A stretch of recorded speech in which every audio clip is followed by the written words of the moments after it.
Recording is in progress. Good morning, everyone. Good morning, Emotional Wellness Tribe. Good morning. It's an amazing day. It's another wonderful episode of Mind the Mind.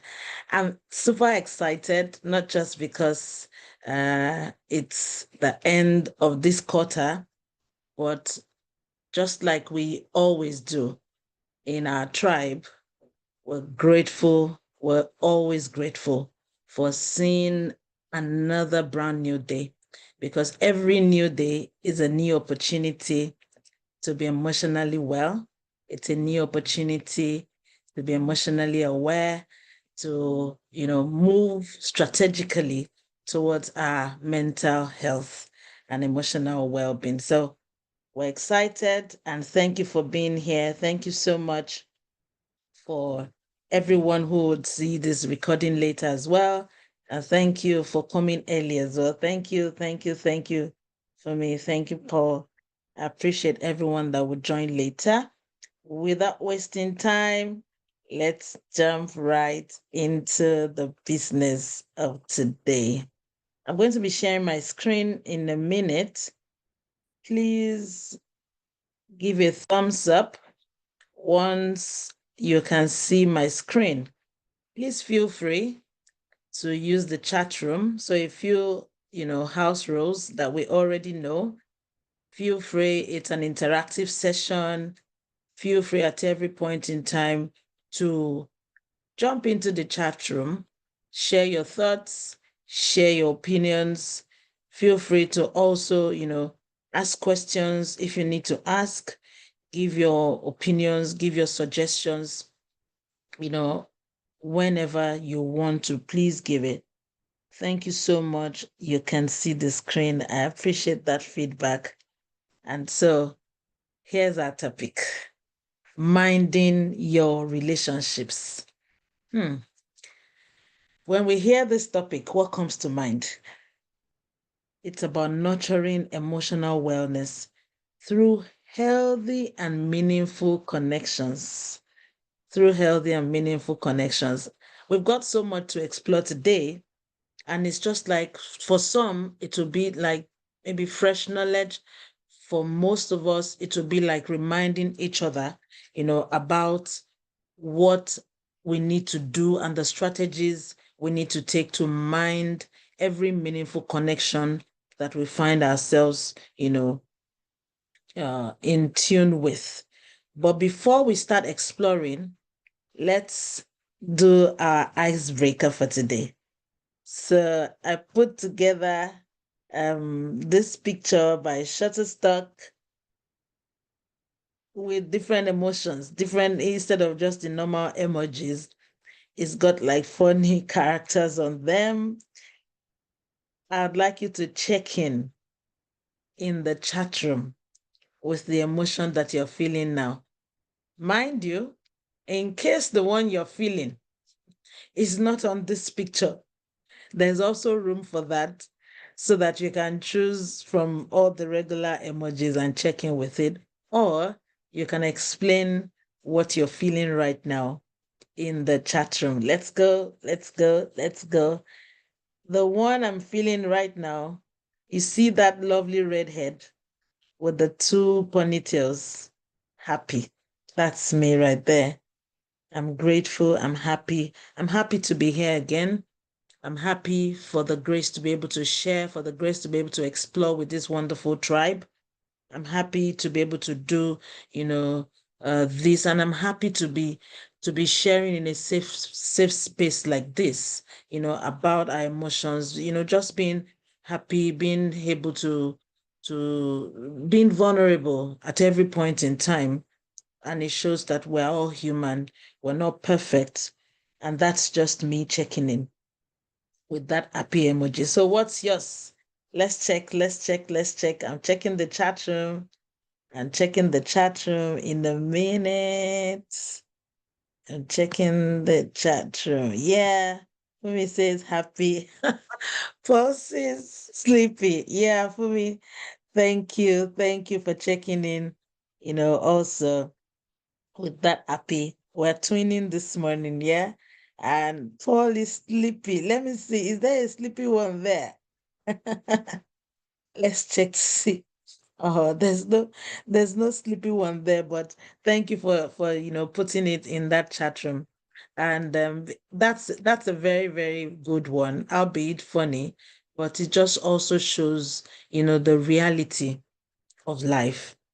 Some we can't all be, alert at the same time. If you're feeling sleepy, by all means, that's very valid. It is very valid.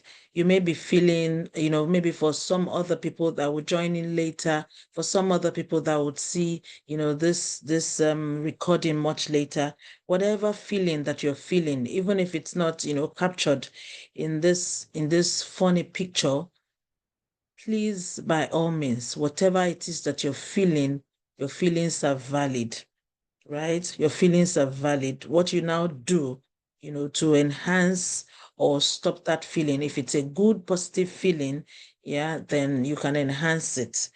Okay, positively, we take positive steps, and that's part of what we're going to explore today. If it's a negative feeling, maybe tilting, more negatively towards, damaging your mental health, then you may, feel free to also seek help.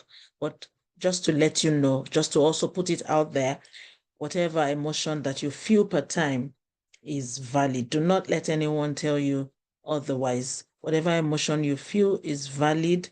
It's just what you do with that emotion, that majorly counts towards your emotional well-being. Let me check the chat room again while we're checking in to see if there's another message. Pia says, grateful. Thank you so much for joining, Pia. And thank you for checking in, with that wonderful gratitude emotion. Being grateful is not just for the things that we have, most times, is for just being.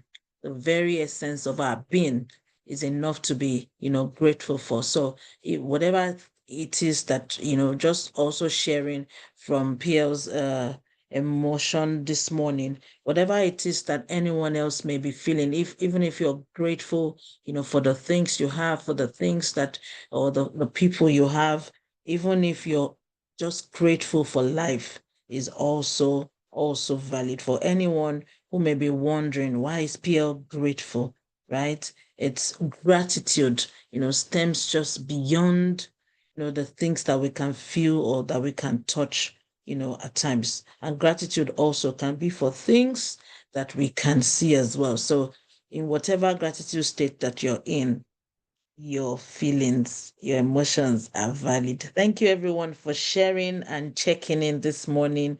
It's an amazing time, together. Let's move quickly to our introduction. Wow. Relationships are central, according to these slides, that we've put up. They're central to human existence. There is no taking away, from human existence.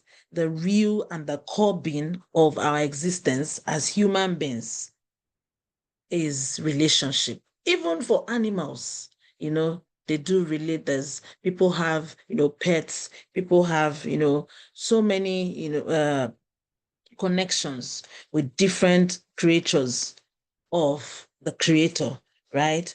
Relationships are central to human existence, whether relationships, with whatever, animals, with whatever, even relationship with plants, right? Relationship with living things, relationships with non-living things, basically are central to human existence. But today our focus will be, relationship with each other, not as humans, not just, being relational with maybe objects or other things, but our focus will be relating with each other.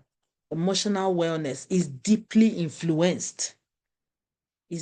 controlled by the quality of our interpersonal relationships, interpersonal connections.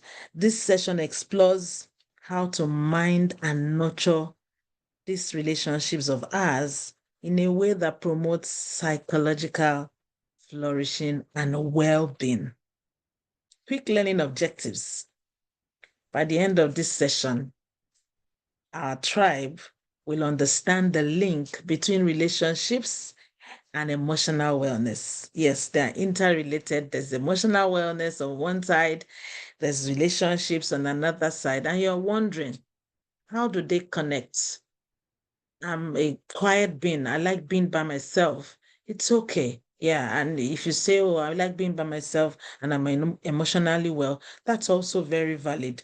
But we're going to be able to see the link between how relationships, the meaningful connections that we have, can foster our emotional wellness, can also improve it, right? We're going to be able to identify characteristics of healthy and meaningful connections.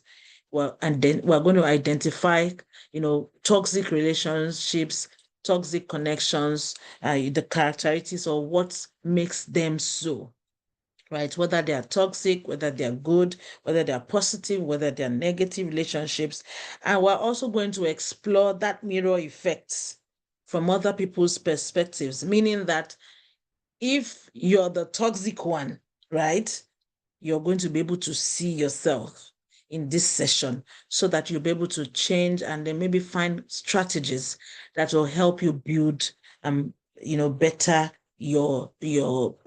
better people's perspective of you, right? While we do not live for people to love or just for people to like, we must also build ourselves up to a point where we're not also not the toxic element in every relationship we find ourselves. So it's a two-way street. While you're fostering, relationships, that you're helping to build relationships around you, you should also, build yourself to the point where others can, find you as one of their happy places. We're going to be able to reflect on personal relational habits and their emotional impact on us. We're going to explore practical strategies to cultivate emotionally enriching relationships. So now let's get to the crux of the matter. Why do relationships matter? Why? Why do relationships matter? Please share in the chat room why you think relationships matter beyond the points that we have listed here. These are not exhaustive.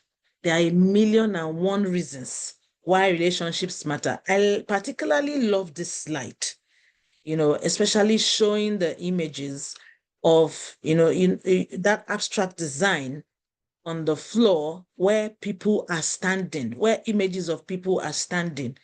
If you think for a minute about that image, what comes to mind?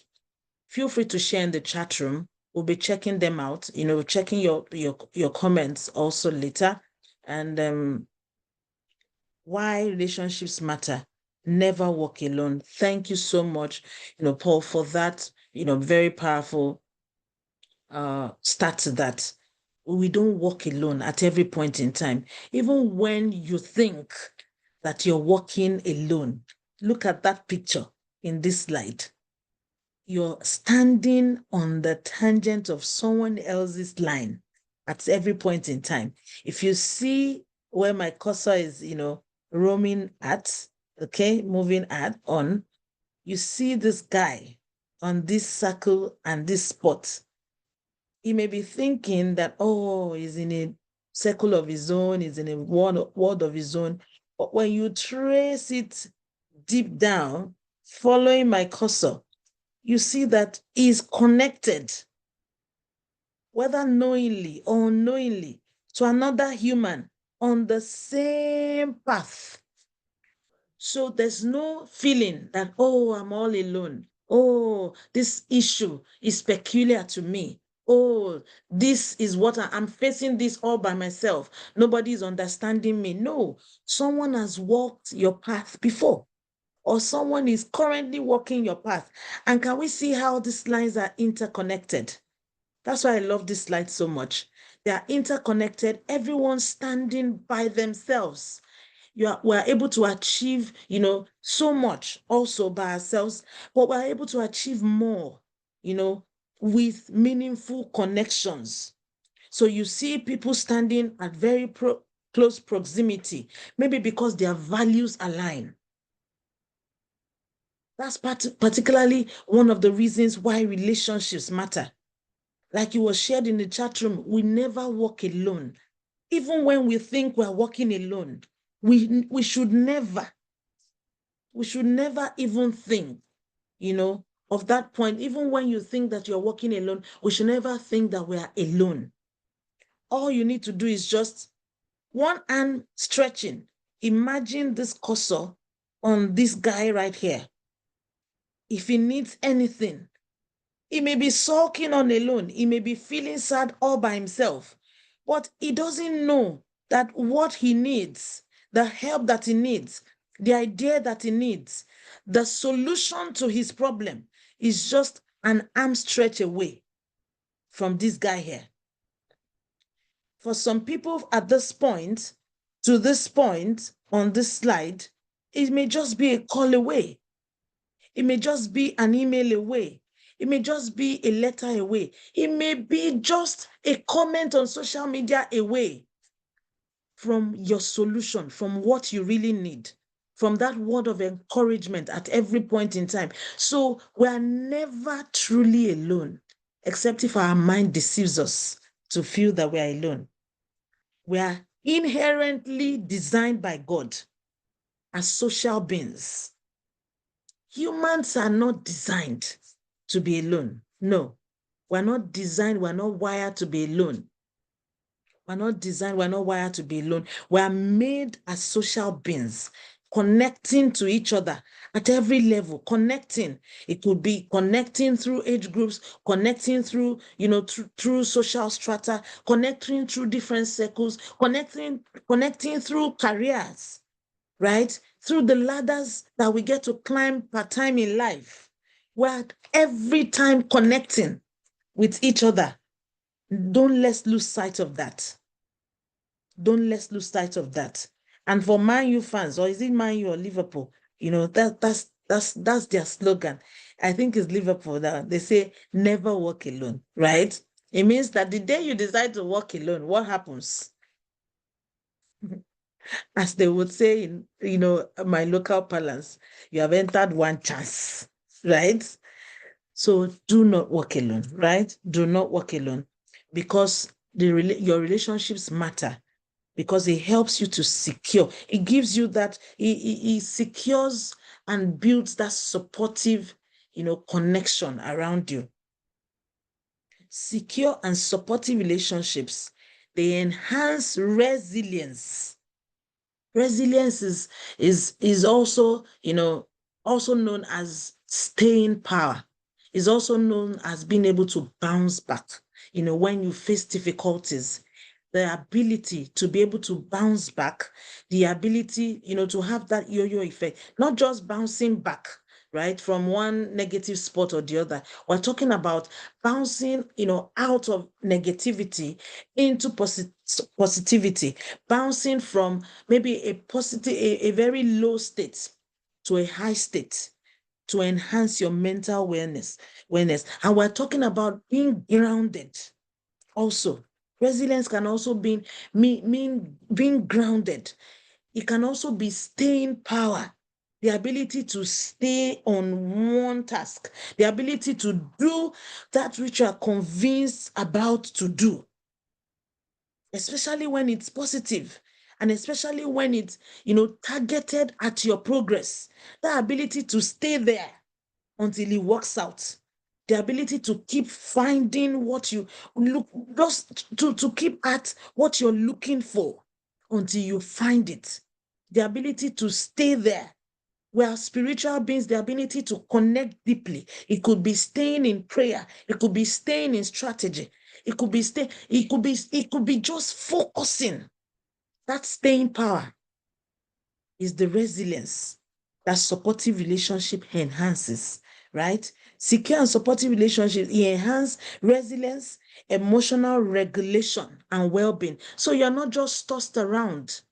by every wind of doctrine, like the scripture will say. You're not just tossed around by every post on social media. You're not just tossed around by every trend. No. When you have secure and supportive relationships, they help you be grounded. They help your values stay intact. In the face of troubles, in the face of difficulties, your well-being is intact. Relationships also matter because loneliness and toxic relationships are associated with poor mental health outcomes, including anxiety, depression, cognitive decline, and so many other ones, right? And this is according to statistics. When we do our research, according to research, if you walk alone, like we said earlier, you have just kind of entered one chance. One chance, in the sense that you're just there on your way, going where, you're not sure of. You're on your way, going to a place where that will lead you nowhere if you do not have very good relationships. And when you do have relationships, the toxic ones are the ones to avoid, because you don't want to go like these men and these women, these humans, standing in these their circle spots. Those spots are where God may have planted you. It could be your career, it could be your business, it could be whatever it is that you found yourself to do. It could be your home, it could be on parenting, it could be any role that you play. It could be just your role, as a nation builder. It could be just your role as a watchman at every point in time. It could be your role as a child. It could be your role as a sister or a brother. It could be your role as a fellow human being to another fellow human being. If you're not standing well, grounded on your own spots and finding your meaningful links, you're just going to be walking in zigzags, going nowhere, right? Let's move to the next slide because of time.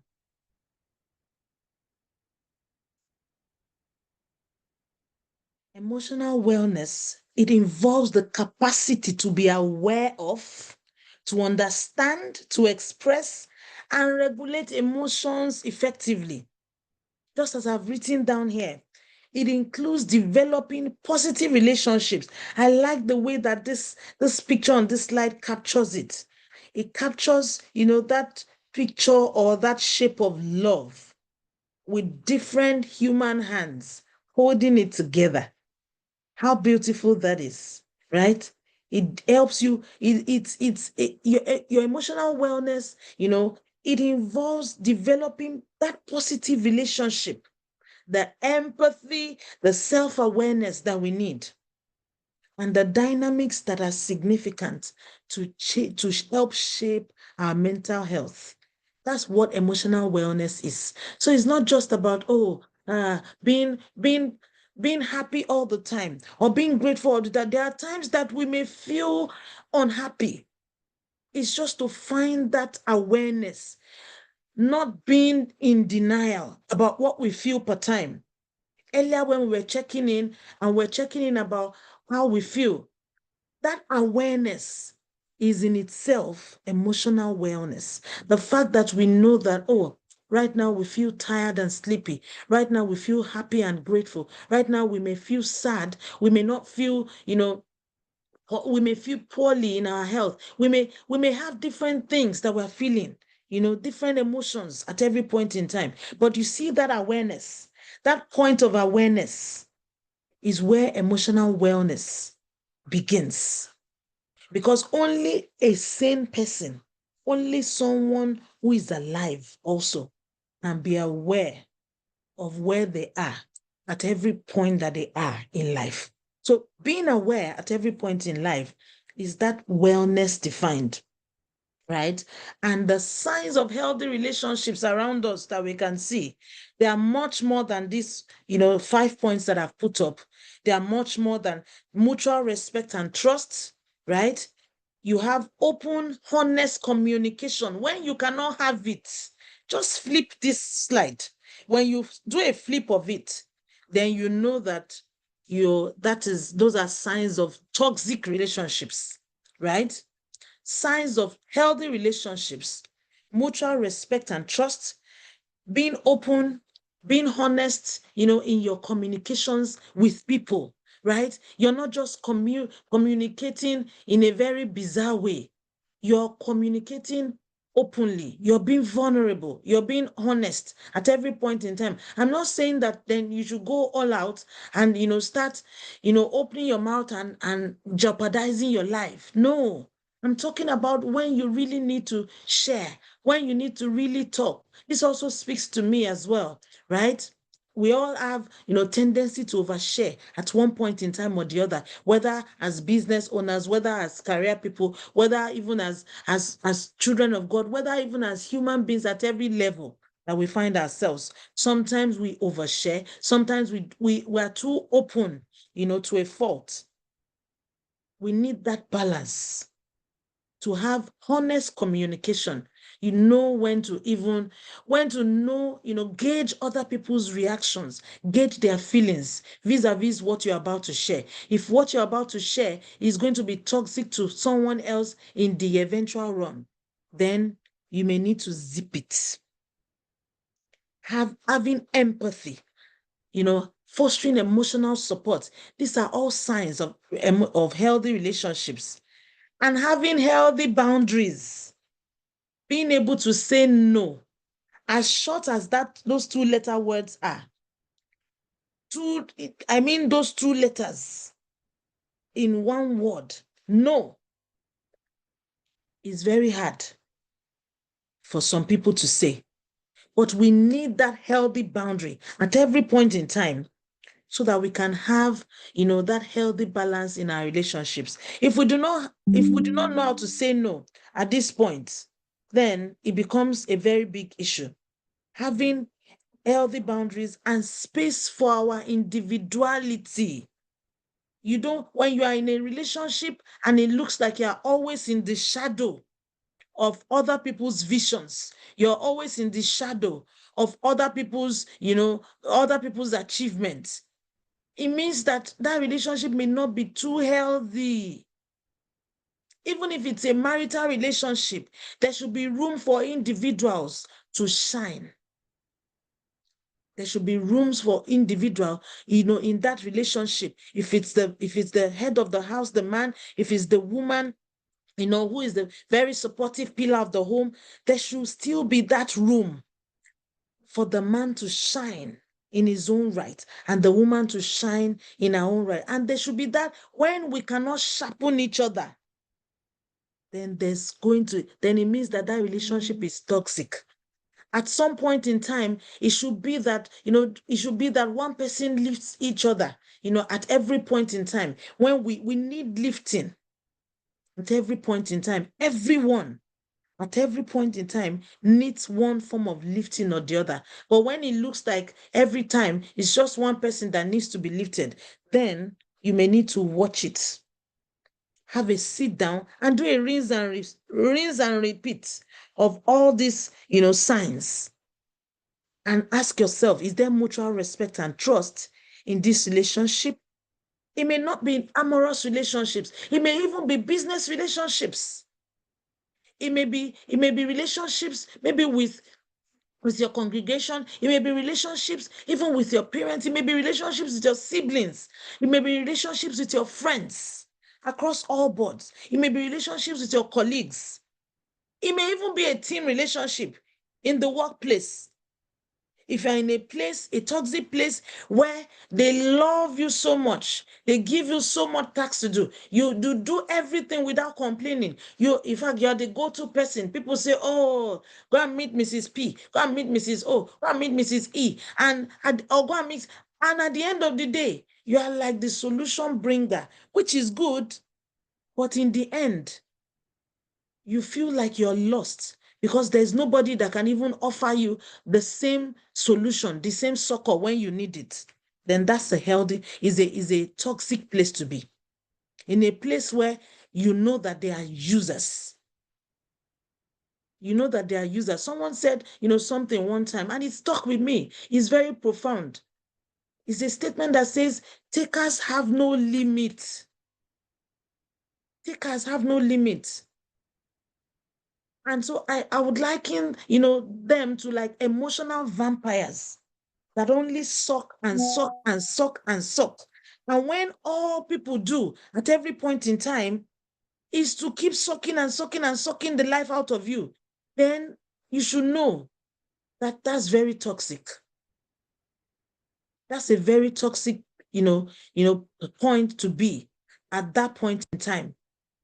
That's a very toxic. I just took a break from the slide just to see if there's anything in the chat room, for us to, talk about. Feel free to pop your thoughts in the chat room. And if you find yourself in any toxic relationship at any point in time, please feel free to exit. The same way you came into that relationship, right? You could have come into that relationship maybe by grace or by divine connection, but when it begins to get toxic, even if it's seemingly a divine connection by God himself, you may need to ask God to help you find your exit route or find your pause button at that point. You must, at every point in time, we must all know how to set healthy boundaries and space for our individuality, space for our vision to flow, space for our vision to shine. We must, and another sign of healthy relationship, just to cut it to this, few 5 points that I've mentioned here, is the ability to resolve conflict constructively. A healthy relationship is not a relationship where there's no fight. No, it's not. It's a relationship where when we do have quarrels, when we do have conflicts, when we do have disagreements, it should be a space for constructively, correcting each other, for constructively correcting each other, for constructively resolving the conflict, for constructively managing such conflicts at every point in time. There's also a saying that even the mouth or the teeth and the tongue, right in the mouth, they do fight sometimes. It's not every time that as you're eating or chewing your very sumptuous meal, it's not every time that you find it easy for it to go down. Sometimes your teeth may get in the way of your tongue, and at the end of the day, you bite yourself. But even as you've beaten yourself so hard, you will still swallow because they need each other to make the food go down, right? A healthy relationship is not a relationship where, everyone is agreeable to everyone. No, that's even another sign of unhealthy relationship where you say, I only want peace. Peace wanting is very good, yes, and we must always follow peace with everyone that we find around us, just as the scripture has said, right? But the truth of the matter is, even when it looks like your brother or your sister doesn't want to bring peace, see from their lens, see why it looks like, there's a disagreement or a conflict, and find a constructive way to resolve the conflict without it lingering. Well, like I said earlier on, when we flip this card, when we flip these signs of healthy relationship, just think in your mind. When you flip it, it means that a toxic relationship is a place where there's no mutual respect and trust. Where those two are absent already, it's already toxic. There's nothing you have to just inject respect and trust in them, right?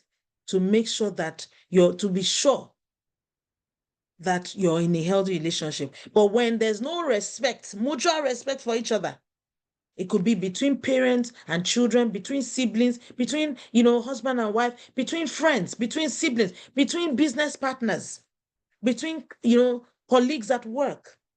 If there's no mutual respect and trust, it's toxic. If the communication is, deep down, when someone is not open to you as much as you are open to them, is already toxic. When you can sense a lie, when you can smell a lie, from a mile away, right? Even when you're not even, when as long as you sense that that person is not being open, right? And you cannot have a honest conversation about it, it's already toxic. When that relationship, there's no empathy, there's no emotional support when it's needed. Everything that you hear is, oh, I told you so. At your setback or at every downtime that you have, that they are privy to know about, they say, oh, I hate to say this, but I told you so. If every time that you have an issue, with someone, all they can offer is the I told you so slang, you may just need to watch it, okay? You may need to watch it. And if you are the one, the perpetrator in that matter, right? You are the one that is quick to say, I told you so, without holding, that's your opinion. Even if you told them so, if you are that perpetrator, you are the toxic one. I hate to say it, but you're the toxic one at that point, right? It doesn't mean that you should stay toxic, okay? But we must show empathy at every point in time. Everyone makes mistakes. It just shows how human we are. If there's no healthy boundary, the person just barges into your life, right? No healthy boundary, no space for individuality, no, the person just, no healthy boundary between husband and wife. I'm not talking about, them sharing a bed, right? The healthy boundary should be that maybe as you're sharing your thoughts, the person is quick to say, no, just let that thought perish. And it happens every time. There's no room for you to even, share your thoughts, share your opinions. Your opinions don't matter. No boundary. At every point in time, they always have a say.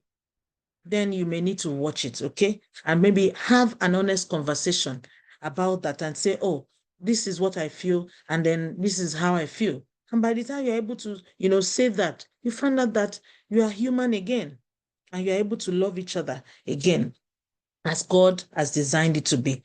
When there's no ability to resolve conflict constructively, when it looks like when it hits me, and then I hit the pole of an electric pole, and then I'm thrown off balance. There's no room, no room. When it happens, there's no room, for constructive, conflict resolution. Then it means that the person is in a toxic relationship, and we may need to watch that. Another sign that I need to share here quickly, right? Or another slide rather, is the risk factors for emotional distress in our relationship. Like we said earlier, please feel free. Feel free, to pop into the chat room. If anything, comes to your mind, if an experience comes to your mind and you want to share, you can ask to be unmuted or you can unmute and share, quickly as well. Because as much as possible, we're relational beings and we should be able to share with each other. If there's any idea that resonates with you, if there's anything, feel free to, pop that in the chat room as well. Some risk factors for emotional distress in relationships. When these are there, most times these are like red lights flashing in your face. When there's poor communication, it leads to emotional distress.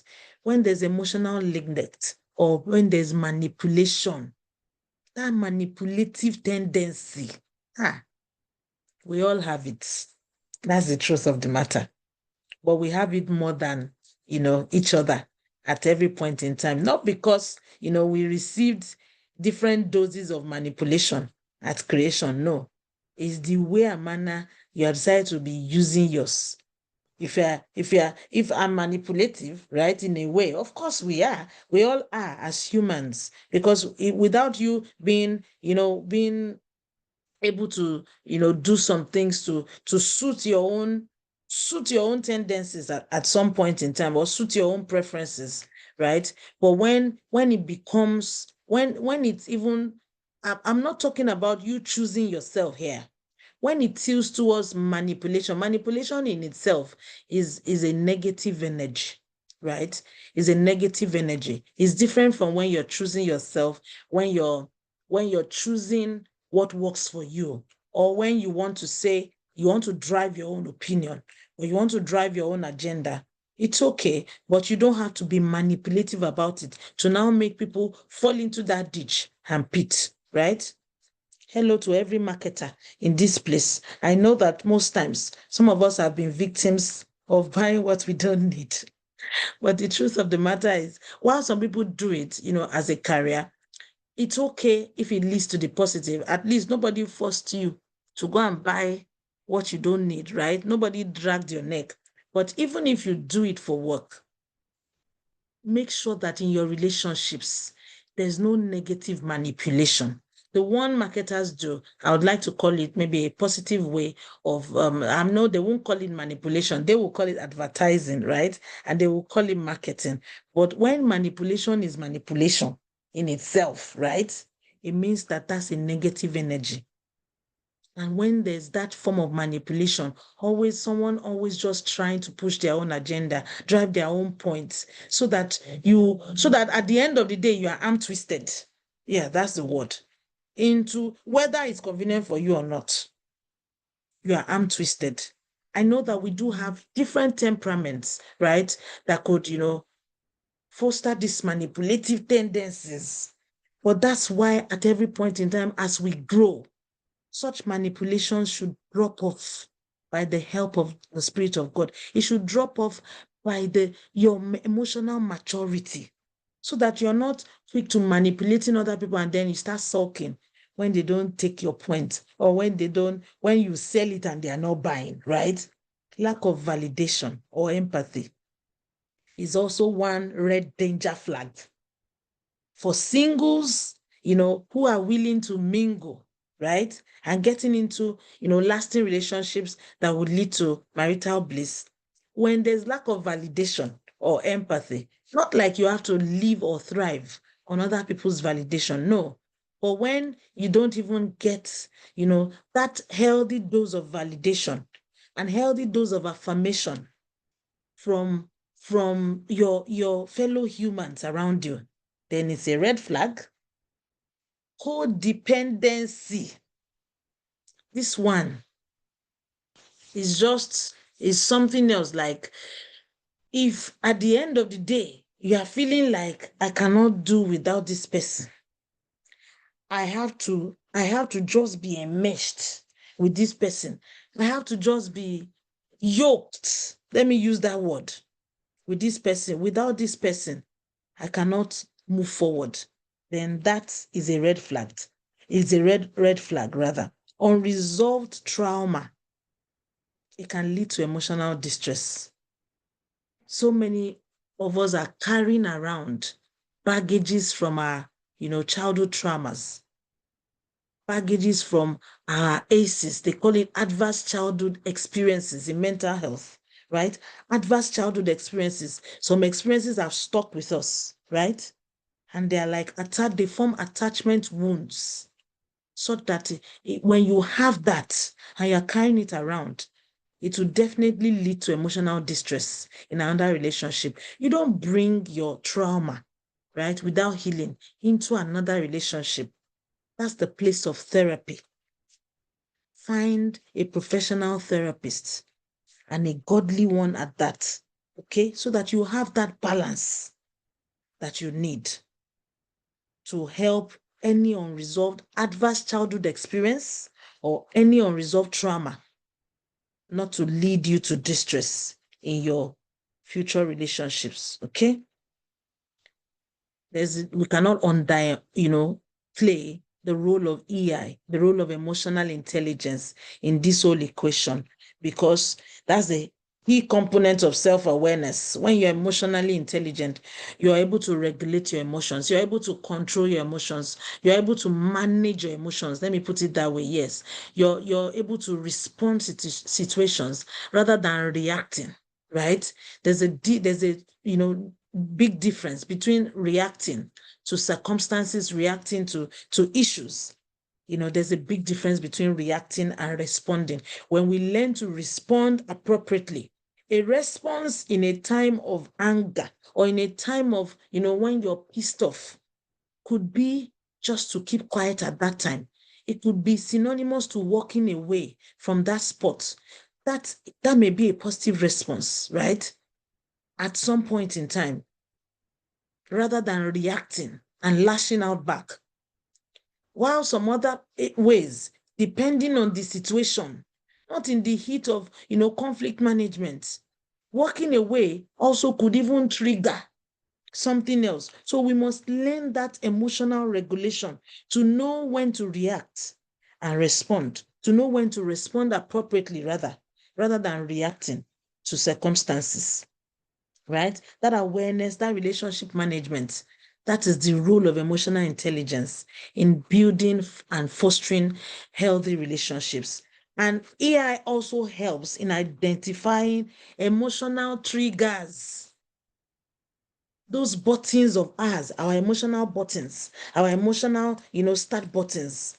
We're able to identify them. If your trigger is a human being, right, that you cannot cut off, maybe is a human being, your trigger may be your child, your trigger may be your spouse, your trigger may be your colleague, your trigger may be your boss at work, your trigger may even be your country, right? It may be your country leaders, whom you cannot do away with, maybe until another election season. And God help you if you're in a country where you already know the leader before the election. There's nothing you can do about it, right? Even if your trigger is a human being that you cannot naturally cut off, you must be able to identify such triggers so that before any news comes at you, you can decide to turn off the TV, turn off any negative news.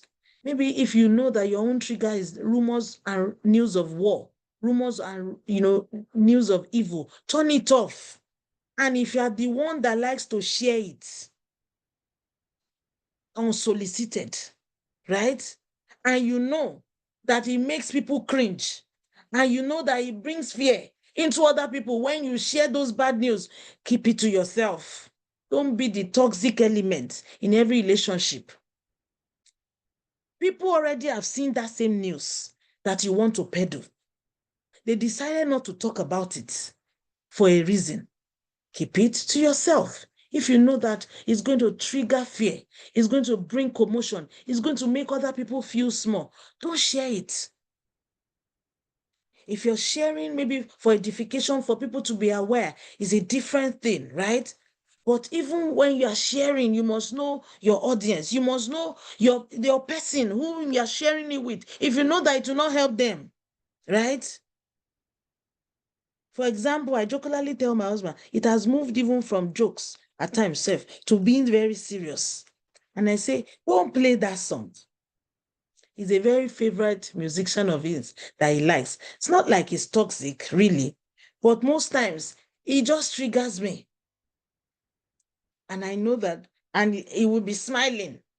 And I think that he does it intentionally. Yeah. But we'll talk about that after the after, after the scene when the curtains. But the truth of the matter is when we identify our triggers, it could be just have a conversation. And I'm glad, just like I was mentioning, right, about that song that triggers me. It's not just about the lyrics of the song or whatever. Lyrics may be fantastic, may be pure, may be everything okay. But if it just triggers you, having an honest conversation about it, has also fostered that, communication, that healthy communication between my husband and I. And he knows that it's just when he wants to be himself, right? That's when he will now bring that music so that he will hear me hollering, right? But anyway, that's and of course, I can choose to respond rather than reacting. You can also do the same. If you know that your anything that triggers you, it could be maybe a behavior from your child, it could be maybe behavior from your parents, can even be your trigger, right?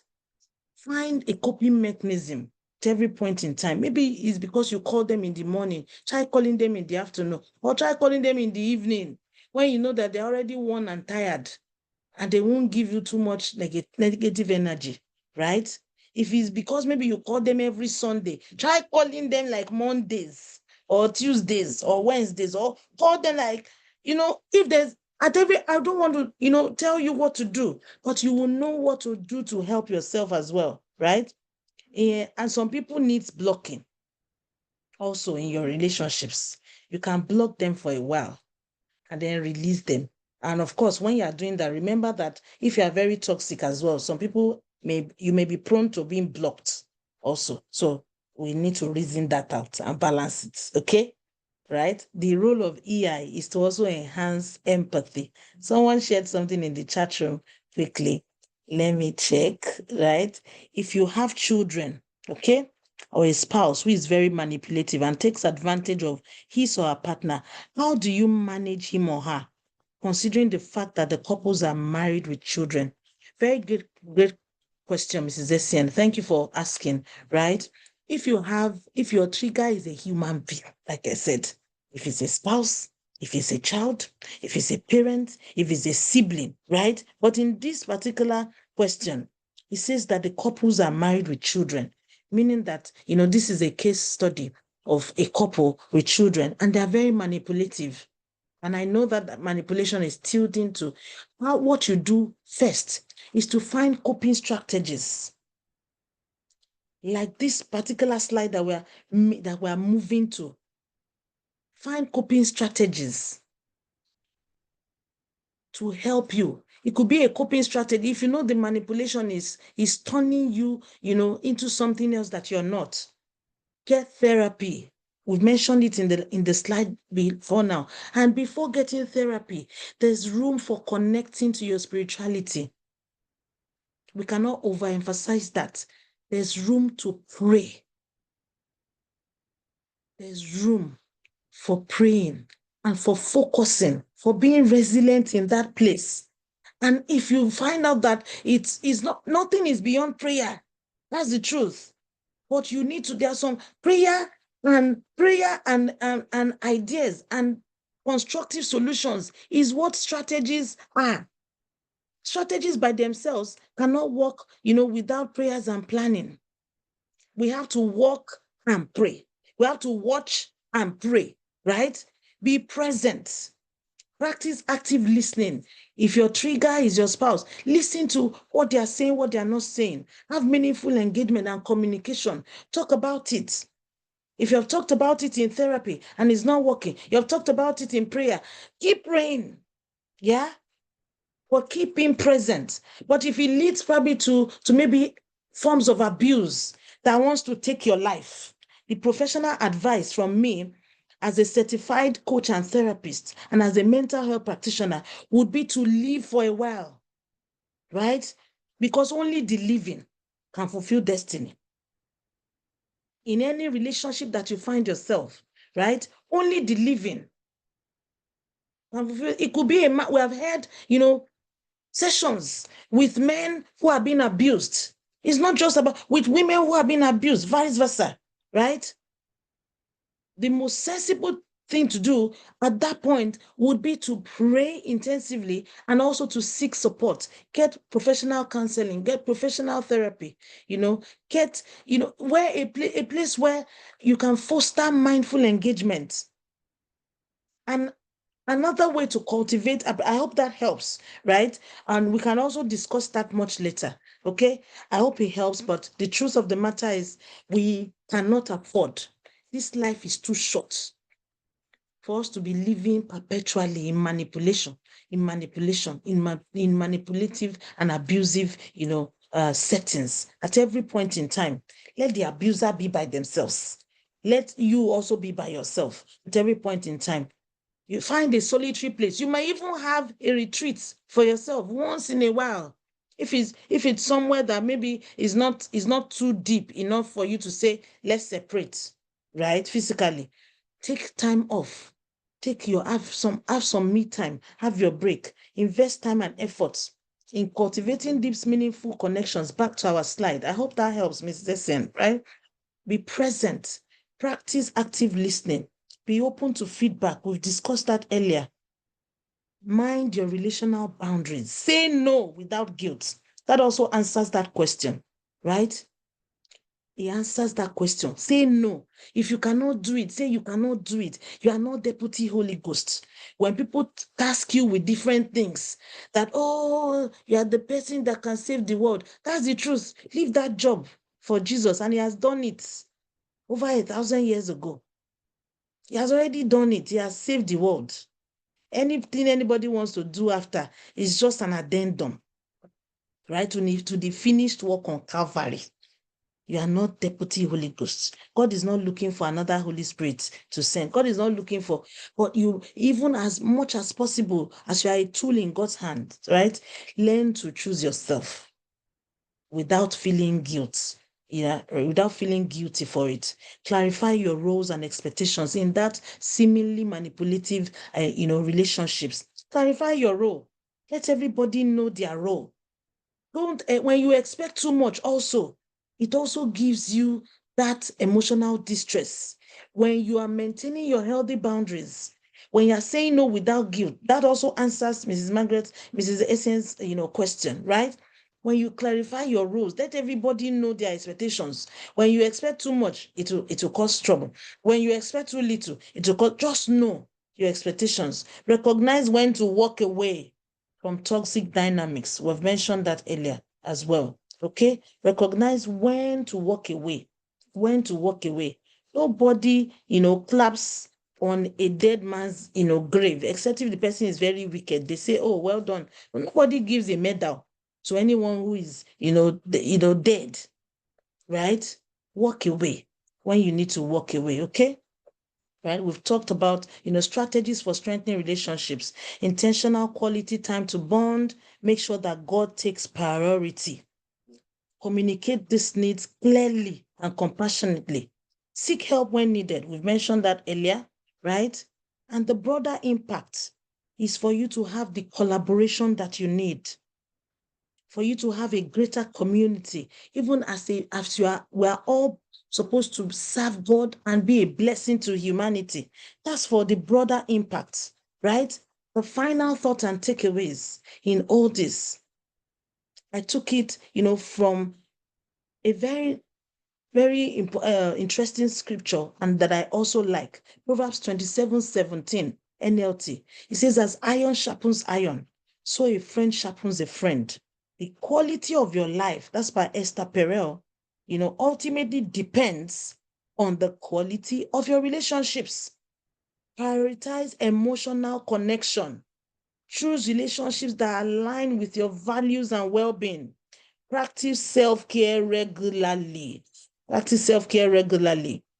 Emotional wellness is being interconnected with the quality, is interconnected with the quality of our relationships. You cannot separate it. Most importantly, our connection with God. And then when you are able to connect well with God, you are able to have meaningful connections with other human beings around you, right? And you would, of course, every other consistent, small efforts that you put into it, make small efforts to be positive about other people's achievements. Don't make, when a conversation is starting, don't make it about yourself. When we're talking vision, don't just, put in your own vision and take other people's shine. Those are ways, right, that we can build and foster connectivity. Thank you so much for a wonderful time today. So if there any other question, we've answered that question in passing, right? And we decided to answer it as we moved. Okay? There's another one. Thank you so much. Very helpful. Thank you. How does one know he or she is a manipulator or toxic? Okay? The slide, I'm going to share slide 9 in a minute again. When you flip this slide, right? When you flip it also, I think it's slide 9, or what's that slide? Signs of healthy relationship. Just flip this one. When you do not have all these things and more, then you know that you are the manipulator. Okay? I can share these slides with you maybe much later, Mr. Essien. Thank you so much, for sharing that. So if anyone wants this slide, please feel free to connect with us at emotionalwellnesstribe@gmail.com, and then I'll be able to share the slide, with us. You can also connect with me on social media at Olurunke Oluwalere on all social media platforms. And at Emotional Wellness Tribe. Let's continue to build emotionally rich and meaningful, connections. Thank you so much for your attention and thank you for being here. God bless you. God bless you. God bless you. Thank you so much, PL. Always ask for feedback in your relationships. That's very good. That's like you doing a relationship audit. Ask for feedback. How am I doing? Yes. And that also answers Mr. Essен's question, right? How am I doing? Am I a manipulator in this sense? Okay. Ask for feedback, right? Ask for feedback at every point in time. Thank you so much, Pastor Lide, for that very good point. God bless you. Sorry for taking 2 minutes extra of our time. We have come to the end of Mind the Mind, Minding Relationships. Thank you so much for joining. See you all in the next quarter. Have a wonderful, wonderful day. Bye. Thank you. Just taking time to check the comments. Thank you so much. Thank you. Thank you for all the beautiful comments. Really appreciate. God bless you. I'll stop sharing right away. Have a wonderful, wonderful time. Oh, I see everyone. I see, hey, Bolito. I see Mr. B. I see everyone. I see Sister Daphne. I see Sister Maggie. I see Oluwabusayami. Thank you so much. And Divasi. Yeah, thank you so much. I appreciate everyone. Love you. See you next quarter. Bye-bye. Yeah.